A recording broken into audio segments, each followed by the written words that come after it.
दोस्तों, आज हम बात करने वाले हैं आशुलिपि की वर्णमाला के बारे में, जो कि निष्काम पद्धति से है।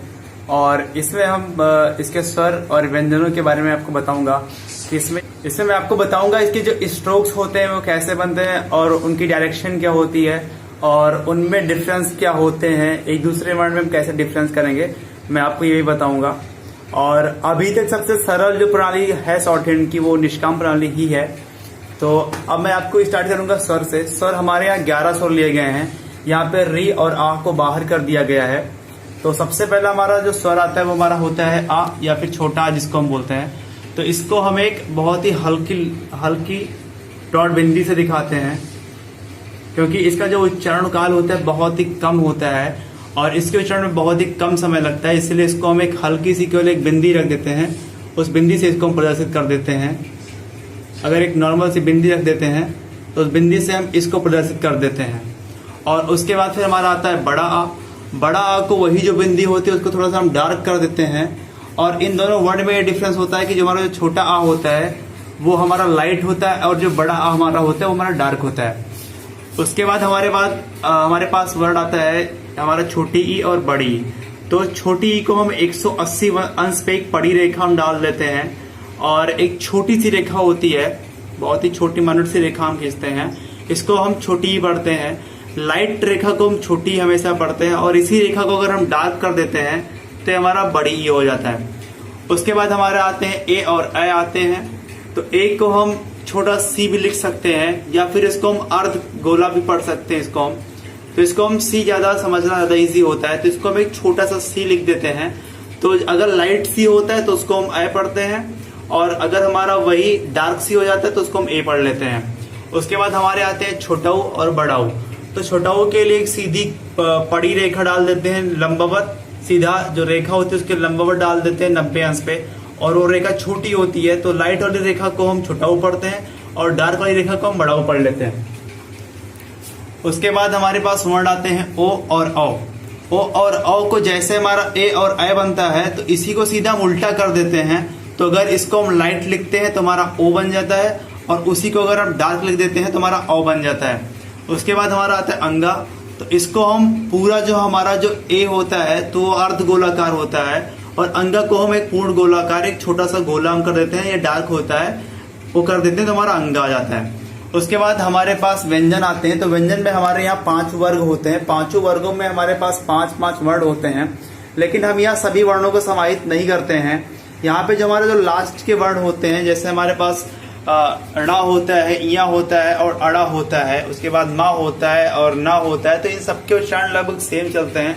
तो यहाँ पे कई सारे वर्णों को हम निगलेक्ट कर देते हैं, क्योंकि ध्वनियों हम जब स्टेनो लिखते हैं तो वहां पे केवल हम ध्वनि को कैच करते हैं। इन 5 वर्गों में से 4 की ध्वनियां लगभग सेम चलती हैं, तो इसको हम सिर्फ एक ही व्यंजन से दिखा देते हैं या एक ही स्ट्रोक्स हम इसमें लिख देते हैं, तो हमारे पूर्ण हो जाते हैं। बाद में उसमें जो अंतर होते हैं उसको हम डिकोड करते टाइम पे उसको हम माइन्यूट सा अंतर होता है उसको हम डिकोड कर लेते हैं।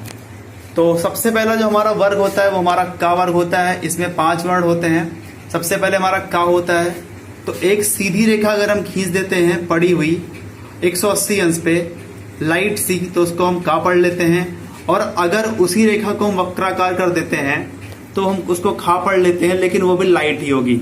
इसके बाद जो हमारा गा होता है, तो गा हमारा महाप्राण ध्वनियों में आता है और बाकी ये अल्पप्राण ध्वनियों में आता है। तो गा जो हमारा होता है इसके उच्चारण में थोड़ा गहरा होता है, इसका उच्चारण थोड़ा गहरा होता है, इसलिए इसको हमारा जो का होता है उसी को थोड़ा हम डार्क कर देते हैं तो हमारा गा हो जाता है। उसी के बाद जो हमारा घा होता है इसका भी उच्चारण गहरा होता है, तो जैसे हम खा लिखते हैं वैसे खा वाले को थोड़ा सा हम डार्क कर देते हैं तो हमारा घा हो जाता है। और वैसे अंगा का उच्चारण आजकल होता है, लेकिन यहाँ पे हमारा ये ना से मिलता जुलता है, तो इसको हम चाहे तो इसको हम छोड़ भी सकते हैं और नहीं छोड़ना चाहते तो इसको हम ना का जो हमारा स्ट्रोक्स होता है उसी से इसको हम लिख सकते हैं। इसके बाद हमारा आता है चा वर्ग, और चा वर्ग का जो पहला वर्ण होता है वो होता है चा। तो इस वाले वर्ण को हम 45 अंश का कोण बनाती हुई एक रेखा हम ऊपर से नीचे को खींचते हैं।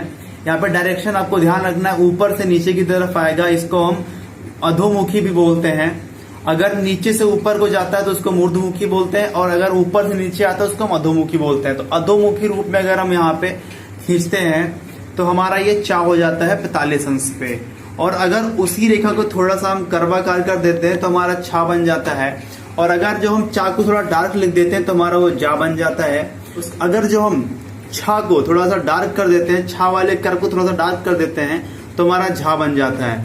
आजकल इया का प्रयोग बिल्कुल भी नहीं हो रहा है, इसको प्रयोग करने का कोई काम नहीं है। इसको हम ना और या के रूप में प्रयोग कर लेते हैं, बाद में इया का प्रयोग नहीं हो रहा है। फिर भी अब स्ट्रोक इसलिए इसको हम नहीं लिखते हैं। उसके बाद हमारा टा वर्ग आता है। टा वर्ग में हमारा पहला वर्ण होता है टा। तो इस पे 45 अंश पे हम इसमें कर्व पूरा इसमें जो बनता है इसको हम कर्व के रूप में रखते हैं। तो हमारा टा होता है, तो हमारा ये इसका डायरेक्शन हमेशा अधोमुखी होता है टा का, और ये हल्का होता है, हल्का सा एक कर्व होता है। जैसे हमारा छा का होता है तो सेम इसका उल्टा बन जाता है, और ये 45 अंश पे एक उठता हुआ कर्व बनता है, ये अधोमुखी बनता है।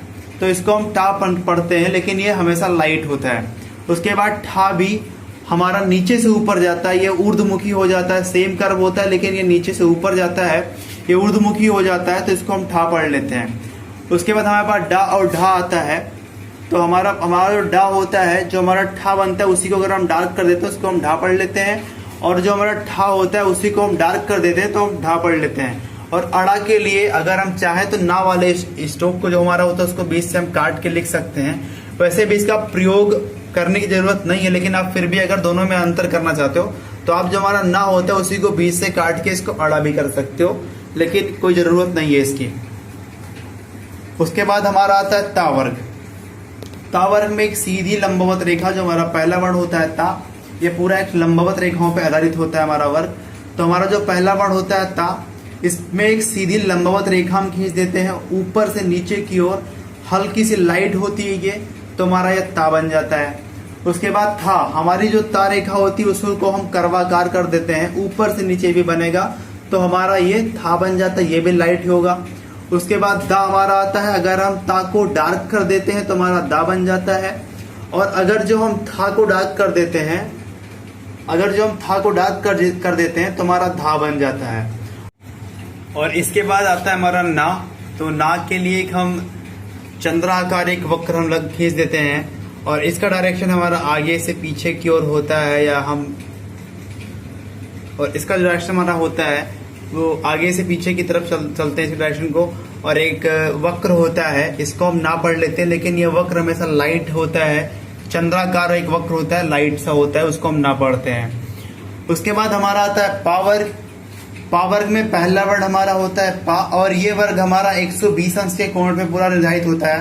तो पहला वर्ण जो हमारा होता है 120 अंश के कोण पे बना होता है, और ये एक त्रियक रेखा 120 अंश के कोण पे बनती है, ऊपर से नीचे की ओर जाती है, अधोमुखी होती है, ये लाइट होती है, उसको हम पा पढ़ते हैं। अगर उसी पा को हम थोड़ा सा कर्वाकार कर दें तो उसको हम फा पढ़ लेते हैं, और अगर उसी पा को थोड़ा हम डार्क कर दें तो उसको हम बा पढ़ लेते हैं, और अगर फा को हम थोड़ा सा डार्क कर दें तो उसको हम भा पढ़ लेते हैं, और अगर हम ना को थोड़ा सा डार्क कर दें तो उसको हम मा पढ़ लेते हैं।